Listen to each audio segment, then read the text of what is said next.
सभी छात्रों को मेरा नमस्कार। मैं आपके लिए आज ऑनलाइन क्लास स्टार्ट कर रहा हूं। आपके लिए यह पहला लेक्चर है। वैसे TGT, PhD, LT grade, Navodaya या केंद्रीय विद्यालय के लिए हम कुछ ऐसे चैप्टरों का चर्चा करेंगे जो सब में कॉमन है, और इस तरह के चैप्टर से एक या दो प्रश्न हर साल आते हैं। तो उम्मीद करते हैं कि आप रेडी हैं और पढ़ने के लिए जो है अपने सिस्टम में आए। कोरोना काल में आप लोगों ने काफ़ी रेस्ट कर लिया है, तो जनरल फिजिक्स की जो स्टार्टिंग हम ले रहे हैं आपके लिए वो है डायमेंशन एंड डायमेंशन एनालिसिस। यह एक ऐसा चैप्टर है जो सभी टीचर्स से एग्ज़ाम में कॉमन है और प्रायः एक या दो क्वेश्चन इससे आते ही हैं। तो इनमें से हम आपको पहले कुछ सिस्टम बोर्ड पर लिख कर दे दिए हैं, जैसा कि dimension of physical quantity and application theory of dimension in physics. Dimension क्या होता है और इसका एप्लीकेशन क्या है, इस पर हम कुछ डिस्कशन करने से पहले बोर्ड पर लिख दिया है ताकि आपका समय बचे। वैसे तो डायमेंशन की डिफिनीशन बताना अनिवार्य नहीं है, लेकिन आप जानते हैं फंडामेंटल क्वांटिटीज़ और उनके सिंबल के ऊपर जो पावर रेज की जाती है उसे आप डायमेंशन कहते हैं। तो dimension is the power of symbol of fundamental quantities. तो इसको हम यहाँ पर रिटेन कर दिए हैं। फिर डायमेंशन का एप्लीकेशन क्या है, डायमेंशन का यूज़ क्या है, इसे भी बोर्ड पर लिख दिया गया है। जैसा कि आप देखें, the power to which fundamental quantities units must be raise in order to space a physical quantity are called its dimension. Application theory of dimension में to find dimension of a dimensional constant, for example Planck constant, gravitation constant, coefficient of viscosity, physical formula etc। इस तरह से हमने इसको denote कर दिया है। Third आपको बताया गया है इसमें limitation of theory of dimension. तो डायमेंशन पर बहुत ज़्यादा डिस्कशन उस तरह से नहीं करना है, जो एग्ज़ाम में आते हैं उस पर ध्यान देना है। हमने ओरल स्टार्टिंग के लिए कुछ न कुछ आपको टॉपिक दे दिया है और रिटर्न कर दिया है। तो इसमें ध्यान ये देना है कि डायमेंशन के जो क्वेश्चंस आते हैं उनके पैटर्न क्या है। डिफिनेशन आपसे पूछी नहीं जाती है, तो उसके पैटर्न इस तरह से हैं कि 3 या 4 डिफरेंट टाइप्स के क्वेश्चंस बनाए जाते हैं। कुछ तो उसमें डायमेंशनल कांस्टेंट के बारे में आपसे पूछा जाता है, कुछ तो उसमें फिजिकल क्वांटिटीज़ के डायमेंशन पूछे जाते हैं, कुछ ऐसे होते हैं जो फिजिकल रिलेशन से उनके पावर पूछे जाते हैं, और कुछ क्वेश्चंस ऐसे होते हैं जो लॉजिकल होते हैं और उनका रिलेशन आपको देखकर सॉल्व करना होता है। यह कोई ज़रूरी ना हो कि वो किसी पर्टिकुलर इक्वेशन से जुड़ा हो। तो आपने सुना एग्ज़ाम में इस चैप्टर से 4 अलग अलग टाइप के प्रॉब्लम आते हैं, जिनमें से डायमेंशनल कांस्टेंट पर पूछा जाता है, दूसरा फिजिकल क्वांटिटीज़ के डायमेंशन पूछे जाते हैं, तीसरा उनमें रिलेशनशिप से उनके पावर पूछे जाते हैं, और चौथा जो फोर्थ पार्ट है वो कोई लॉजिकल रिलेशनशिप देकर उनके पावर या उनके रिलेशन को डिफाइन करने के लिए दिया जा सकता है।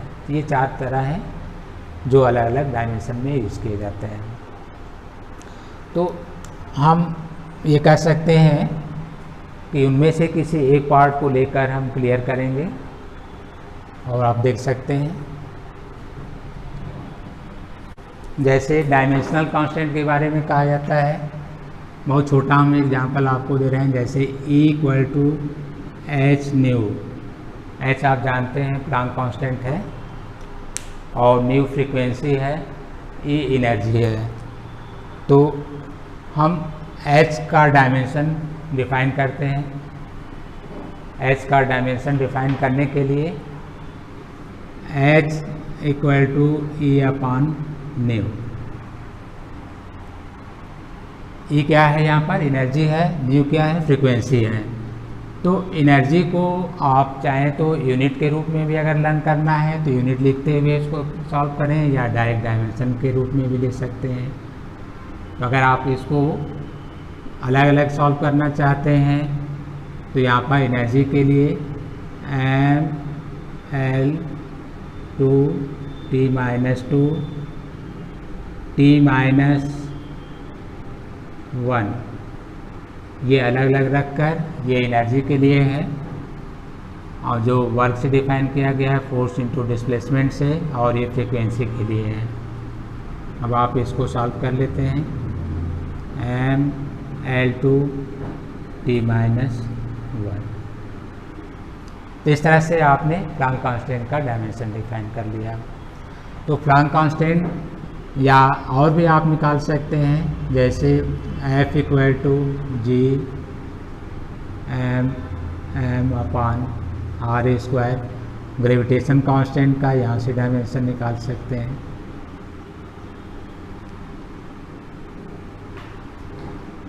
यूनिट वाइज लिखना हो तो newton metre square kg square, या ml t माइनस 2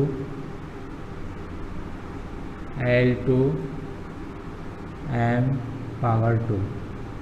इस तरह से आपने अलग अलग कर लिया।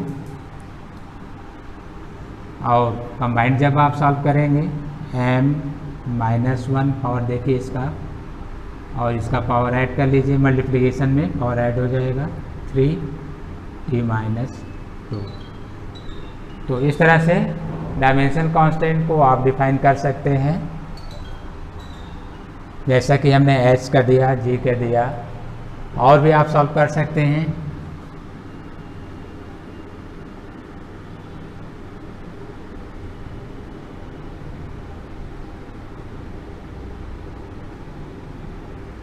इस तरह से आप डिस्कस कोएफिशिएंट को सॉल्व कर सकते हैं। और भी जो है कंडीशन है जिनमें रखकर फिजिकल कांस्टेंट को आप डिफाइन कर सकते हैं। आपको बताया गया फिजिकल कांस्टेंट आप डायमेंशन से सॉल्व कर सकते हैं, और उससे आप यूनिट भी निकाल सकते हैं। दूसरा सिस्टम ये हो सकता है, जैसे अभी हमने बताया कि कुछ फिजिकल क्वांटिटीज़ के डायरेक्ट आपसे डायमेंशन डिफाइन करने के लिए या डायमेंशन फार्मूला आपको ज्ञात करने के लिए दिया जा सकता है। जैसे आप देख सकते हैं dimension of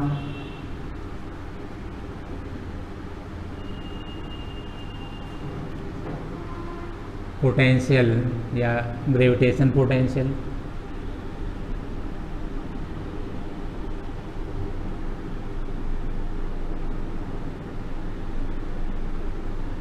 dimension of gravitation potential. इस तरह से ग्रेविटेशन पोटेंशियल का डायमेंशन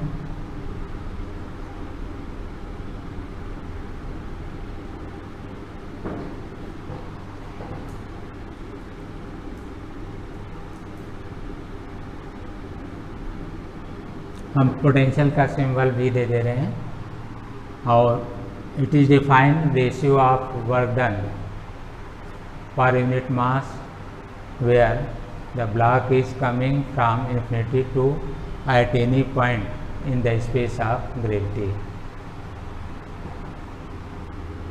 तो यहाँ पर वर्क को आप ml2 t माइनस 2 m, मास को आप हटा सकते हैं।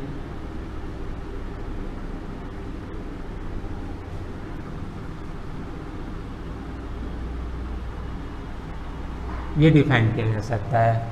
तो फिजिकल क्वांटिटीज़ बहुत सारे हैं, ये चैप्टर वाइज आपको तैयार करना होता है या इनकी लिस्टिंग बनाकर, जैसे आप कोई एक फाइल बना लीजिए जिसमें सारे फॉर्मूले हों और उनके यूनिट्स ऑफ डायमेंशन लिखे हों, कम से कम 100 के आसपास, तो आप एक जगह कलेक्ट कर लीजिए और उसको याद कर लीजिए। यूनिट याद है तो डायमेंशन आप लिख सकते हैं, तो इसमें भी बहुत ज़्यादा हेल्प की ज़रूरत नहीं है। तो आपने देखा सेकंड, अभी हमने बताया डायमेंशन ऑफ ग्रेविटेशन पोटेंशियल के लिए। तो आप किसी भी फिजिकल क्वांटिटी का डायमेंशन डिफाइन कर सकते हैं, ये हेल्प है। इस तरह से बहुत सारे हैं जिनको आप सॉल्व करेंगे, चाहे वो टार्क हो, फोर्स हो, एक्सेलरेशन हो, वर्क है, पावर है, सरफेस टेंशन, तो ये सब अलग अलग क्वांटिटी हैं जिनके डायमेंशन को आप तैयार करते हैं। इस तरह से इनको आप तैयार करते हैं। तो तीसरे पार्ट में हम आते हैं, जैसे आपने देखा dimension of gravitation constant, gravitation potential physical quantity के लिए। थर्ड जो आपको दिया जाता है, जैसे रिलेशनशिप में पावर वगैरह डिफाइन करने के लिए कहा जाता है, पावर वगैरह, तो हम कोई भी फिजिकल क्वांटिटी लेते हैं और उनमें से पावर कैसे निकाला जाता है, कहा जाता है कि find relation between m and c। m मास है, c speed of light in vacuum, e energy of light rays. कहा जाता है कि for energy find relationship between mass and speed of light. तो आप कोई कांस्टेंट यहाँ लिख लीजिए, चाहे एफ लिखिए या यहाँ पर आप के भी लिख सकते हैं, इक्वल टू के, या कोई भी कांस्टेंट आप नाम लिख सकते हैं m इंटू सी। लिखने के बाद अब आप इस पर पावर, राइट साइड ध्यान दीजिएगा, लेफ्ट साइड आपको उसी क्वांटिटी को लिखना है जिसके लिए डिफाइन करना है लेफ्ट साइड, और राइट साइड उसको लिखिए जिनमें रिलेशन डिफाइन करना है। उसके पावर को, जैसे हम मान लेते हैं पावर x और y है, या यहाँ भी पावर x y है, इसी पावर को डिफाइन करने के लिए कहा जाता है। तो आपके पास अगर ये पहले से ही फॉर्मूले याद हैं तो कुछ भी नहीं करना है, जैसे इक्वल टू mc स्क्वायर, तो आप कंपेरिजन कर सकते हैं m पावर x y। तो यहाँ से देख लीजिए, इस पर पावर 1 है, इस पर 2 है। तो ऐसे इजी क्वेश्चंस के आंसर आप डायरेक्ट दे सकते हैं। जैसे कहा जाए कि for circular motion find relation between mass, velocity and radius for centripetal force. Centripetal force के लिए मास, वेलोसिटी और रेडियस में रिलेशन डिफाइन करिए। तो ठीक वैसे ही के m की पावर x, v की पावर y, r की पावर z। ये ध्यान रखिएगा कि आप डायमेंशन में लिमिटेशन है कि अलग अलग 3 फिजिकल क्वांटिटीज़ की पावर को ही डिफाइन कर सकते हैं, जो मल्टीप्लिकेशन के रूप में दिया गया हो,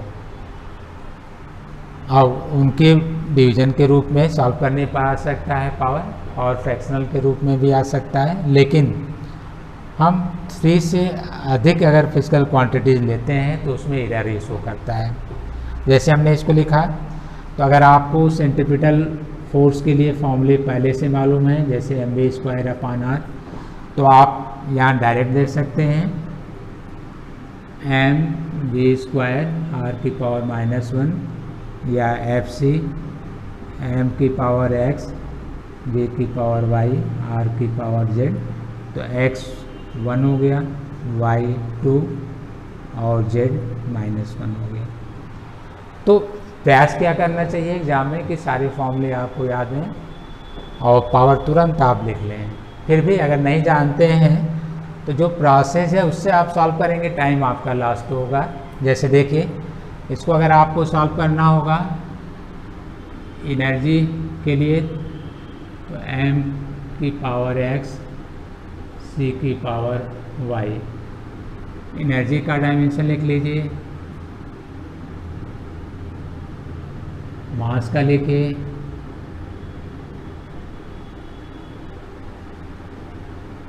वेलोसिटी का लिख लीजिए और सॉल्व कर लीजिए।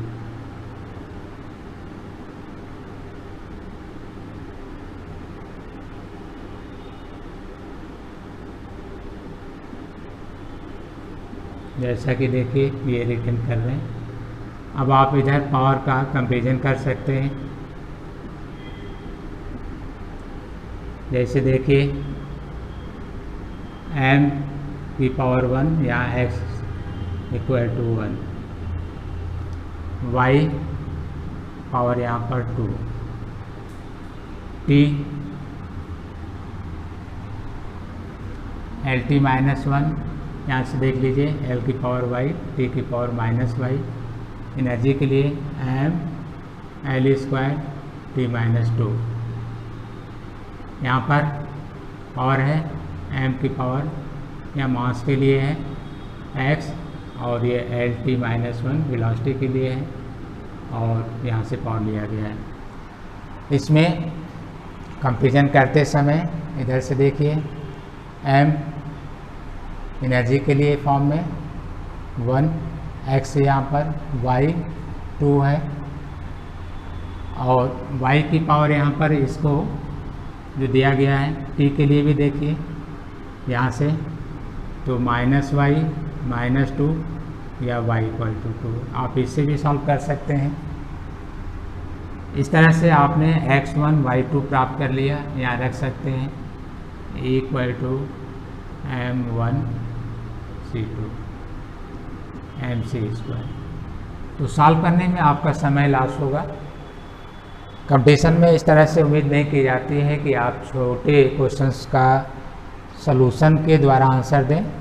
अच्छा तरीका यही है इक्वल टू mc²। याद रखिए जो पावर आप यहाँ ले रहे हैं उससे कंपेरिजन कर लीजिए, जैसा कि यहाँ भी हमने किया था और रखा और सॉल्व कर लिया।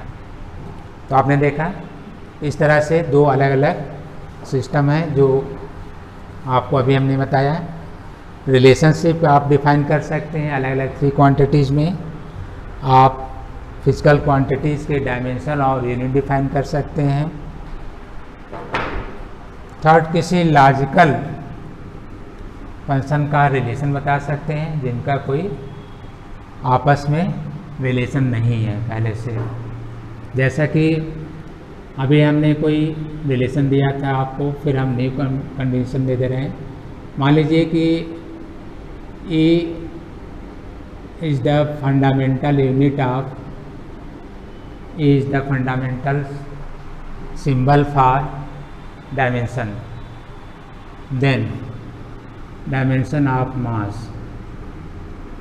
in mc² equation.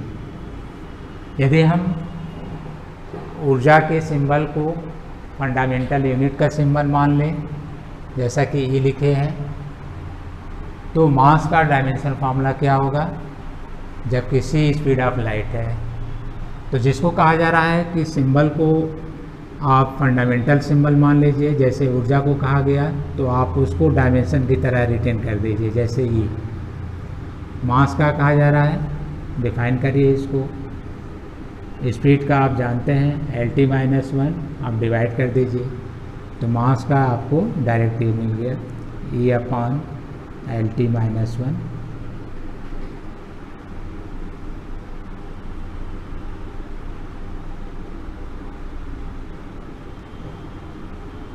और इसको आप सॉल्व कर लें,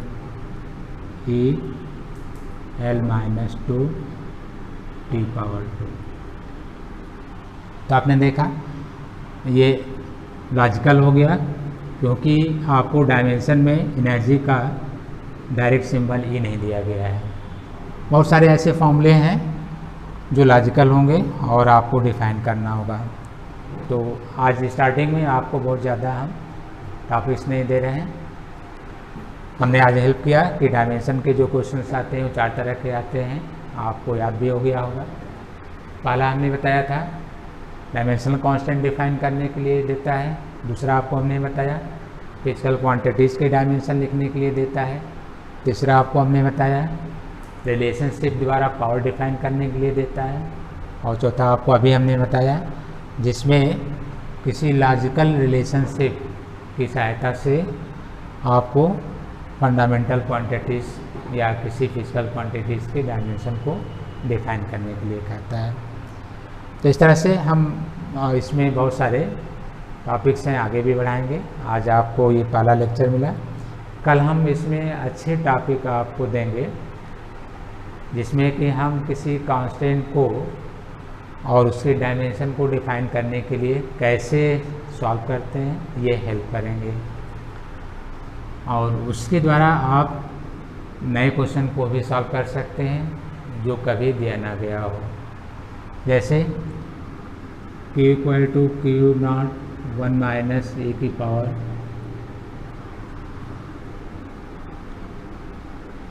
r/l × t, इस तरह का अगर कोई प्रॉब्लम आता है तो इसमें हम हेल्प करेंगे कि आप कैसे इसको पावर को डिफाइन करेंगे, या आपसे कहा जाए L/R का डायमेंशन क्या होगा।